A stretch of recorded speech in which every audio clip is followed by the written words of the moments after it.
Sa matrix tayo. Una, sa addition muna, kung paano natin i-add yung matrix. Meron siyang rules. Ang rules yung dapat meron silang same number of rows and columns. Ibig sabihin, same order. Okay? Ano yung order? Ito yung rules. Yung rules, dapat pareho silang order. Yan ha. Pwede silang i-add. Ngayon, ano yung order? Ito yung order. Halimbawa, kailangan alam mo kung ano yung order. Yung order, yung number of row mo kung ilan. At saka yung column.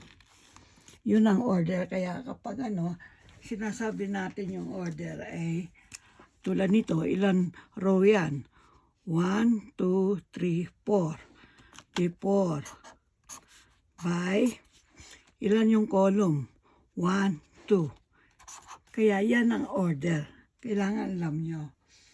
Tulad nito, mag-example tayo. O ito. Anong order nito? Di ba yung row niya 1. Tapos yung column 2. 1 by 2. Tapos ito naman, yung row niya 2.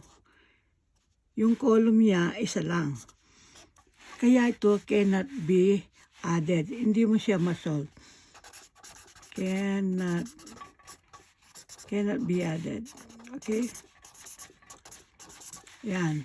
Kapag ganito, ito, ilang row? 1. Ilan yung column? 2. O ito naman, 1 by 2. Same order sila. Same order. Pwede sila can be added. Kaya pwede silang isolve. Mamaya magtuturo ako kung paano mag-solve.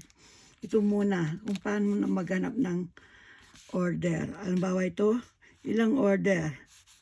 2. Ano yung column niya? 1. Ito, 2 by 1. Di parehas sila.